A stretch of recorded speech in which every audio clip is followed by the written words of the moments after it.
Kiddo Valentine, I tell y'all every week, this is the hottest wrestling show on TV, and AEW just came through with another banger. How you doing tonight, my friend?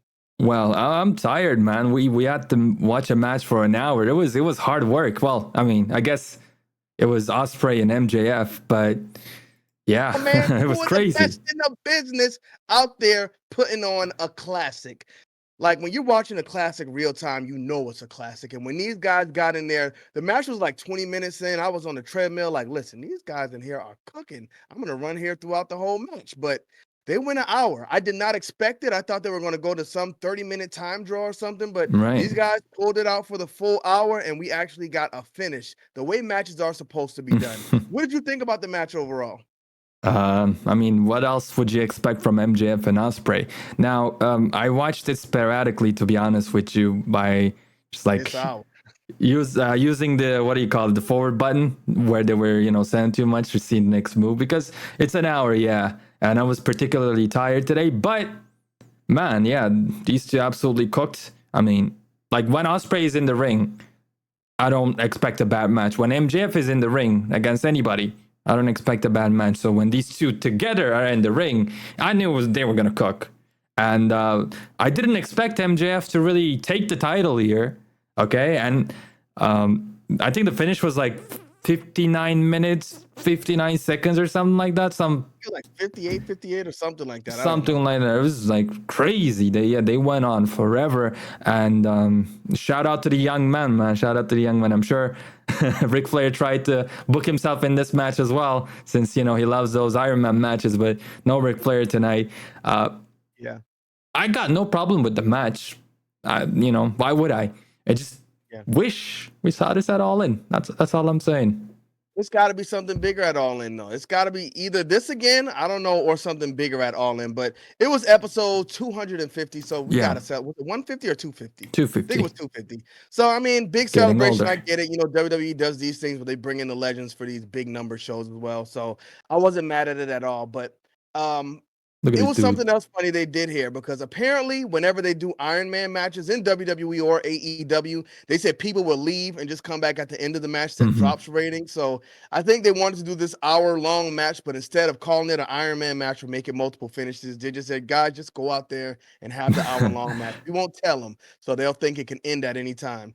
So I think it was a nice way to hide it. They have some good spots in the match. My favorite being Will Ospreay took MJF in the crowd and kind of had him in a headlock over like the stairwell, Mm. and then they had some little girl, like she was a fan. Will Ospreay was like, "Come on, hit him," and she was in there punching MJF's stomach, and he Come was like, on, man. "Yo." That's Yeah, illegal. it was a good thing. Kind of dangerous to get the crowd involved, but Yeah. overall, I say it was a 5-star match, man. Not just Hmm. because it was an hour. I felt that way 20 minutes in, and I think they didn't take their foot off the Yeah, gas. They were exactly. there the whole time. Just go, go, go. Though sometimes I feel like these wrestlers are inhumane. Yeah, I know your body's used to it. You got welts build up, right? But calluses.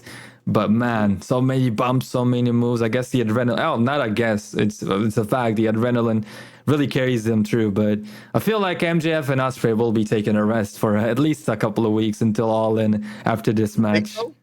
so? Maybe not with Ospreay because he Will just likes to Ospreay? go. I think he's just all on go right now. He's all in. So no pun intended.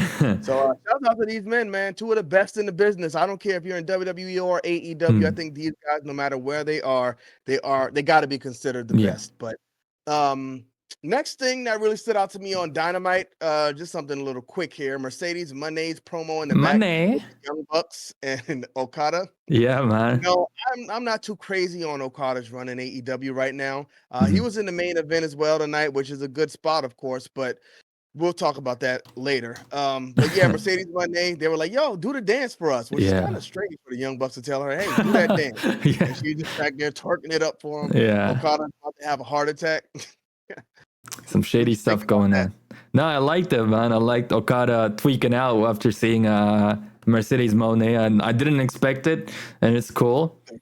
Man, it's now don't cook me in the comments for this, but I feel like Okada is doing that backstage anyways, not when the bell rings, that Okada, not Okada, but R-Truth type of gimmick where he's the comedic relief right now. And yeah, in the matches, it's still, Okada going crazy, but He's starting to win me over with his charm too. I'll be honest with you. But is this what you want to be doing with Okada? You know, like one of the biggest names in Japan that you imported or exported, whatever, into the USA.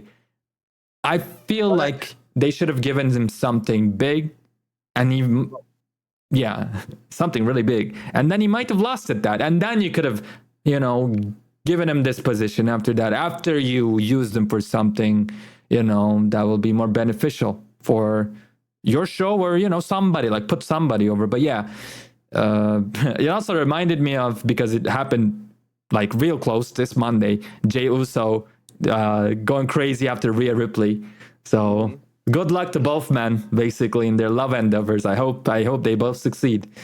Oh, actually, both Rhea got married, and Mercedes also is married. So yeah. But Okada kind of has that same problem though, that we were just speaking about in the other video about Stephanie. Yeah, that English barrier, man, or the language barrier. Come on, man. Love has no barriers. You know that. Yeah, but not Mercedes will make him talk about his spot on the AEW roster. Yeah. Look at Charlotte and Andrade. But I don't know. Right. Maybe they should have put Don Callis with him or something. I don't know. Have him drop the Don Callis family and come out cutting promos for Okada. So when Kenny Omega came back, you got evil Don Callis. I don't know. They just got to figure it out, because I think everybody says Okada's so great, but as somebody who doesn't watch New Japan, I just haven't seen it so far. Yeah, Okada used to be amazing, man. Jesus. Had some of the best matches in the world consistently. Was the John Cena of New Japan, untouchable, but that was New Japan. Now it was also Japan. Now this is America. This is AEW. All different ball game, and I wish he would do more crazier stuff, but your idea of him being in the Callis family, it clashes with this guy right here. Like you already have a Japanese guy that's a freaky athlete that is managed by Don Callis. So he's in a tough spot right now, I think. Like they're making him do something with this, but where else would you put him? Like if you took it out of this storyline, where else would you put him? Right. Tough to say. And if you ask me, Takeshita has been performing better in AEW than Okada has, but that's just me.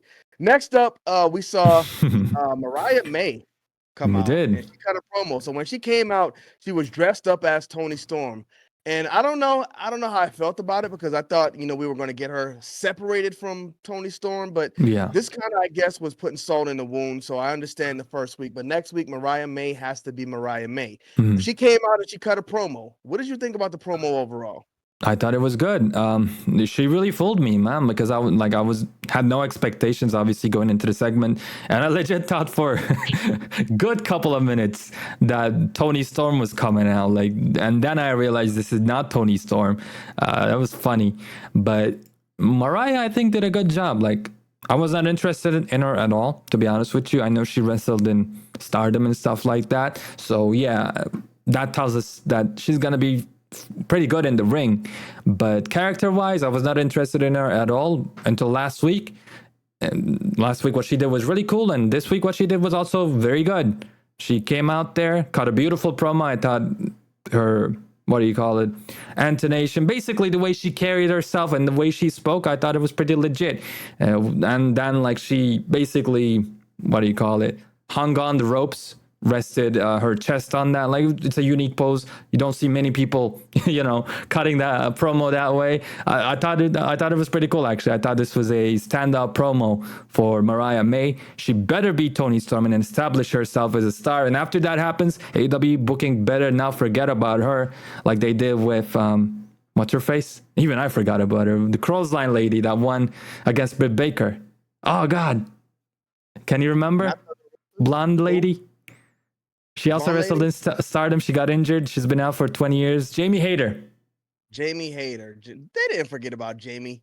Oh, well, after she won the belt, I think they kind of forgot about her. Yeah, where is she? So I don't want Mariah to end up as her. She'll be back. She'll be back. But yeah, I see more potential in Mariah as well, because of the topic we've been talking about. She can speak. She can really speak.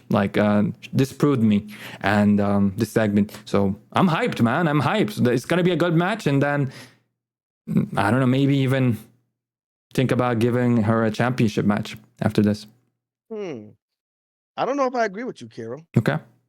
Just because I don't know what it was. When she came out, I thought we were going to get some type of aggression just because of what she did last week, left Tony Storm all bloody. But I felt like the promo was kind of slow, methodical.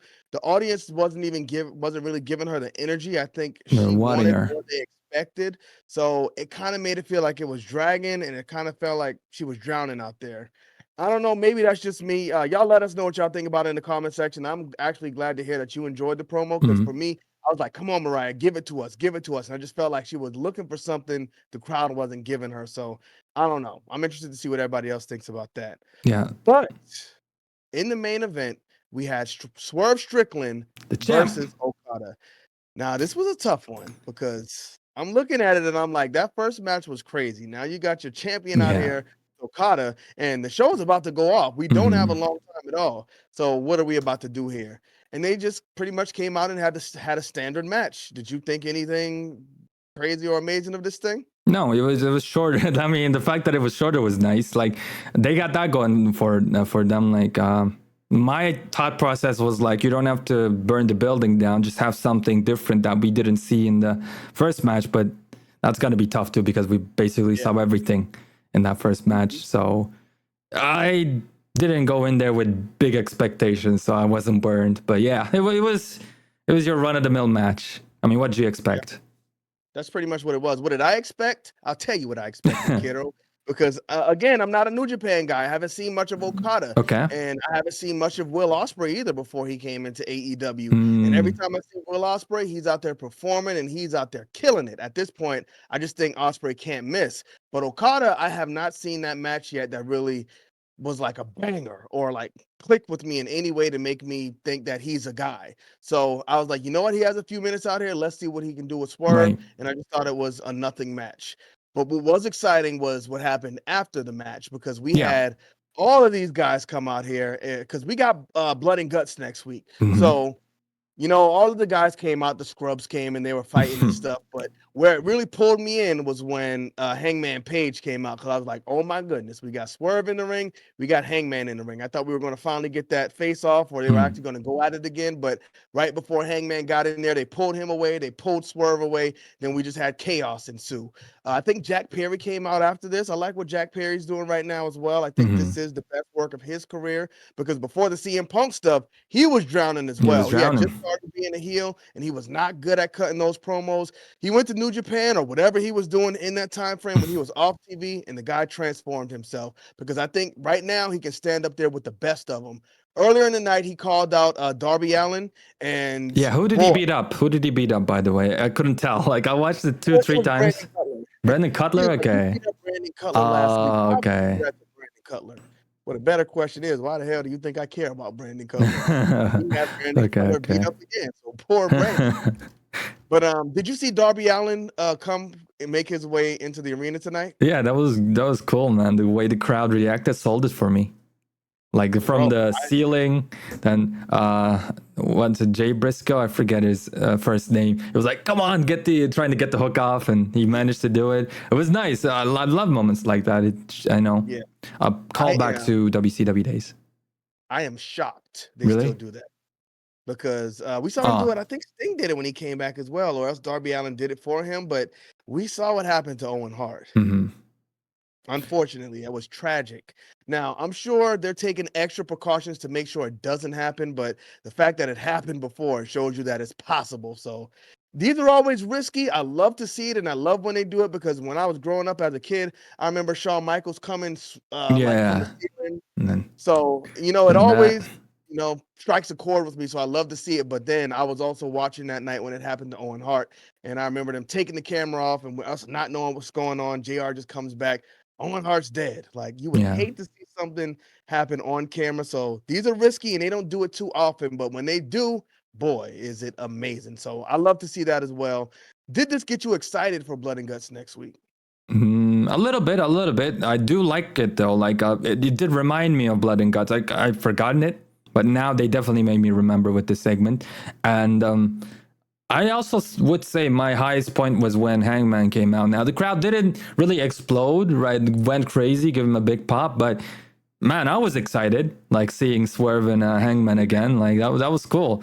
And then Okada was the one to pull off, I think, one of the guys, so they couldn't face off a Swerve. Yeah, so there's another reason to crap on the guy. But yeah, like it was a great way to end. Like this is your classic wrestling show close off. I liked it. All right. So who wins Blood and Guts next week? Team AEW or the Elite? It's gotta be Team AEW, right? Because you have your world champion there. They lost the last time, by getting Brian Danielson pinned. They gotta get their receipt, and it's gonna be a large receipt. So I think it's gonna be Team AEW, and then Hangman Page is gonna go even crazier, and then we'll go ahead and get that storyline going. Perfect. I was thinking like, where do you go from there though? Because I think the Elite needs something right now. They was on a big high when they beat up Tony Khan, and I just feel like it's been kind of in the mud ever since. So we'll see. I think Hangman Page could be the piece they need to kind of make them a lot more interesting. So you could be right. I think I'm going with you. Team AEW gets the win. Hell yeah.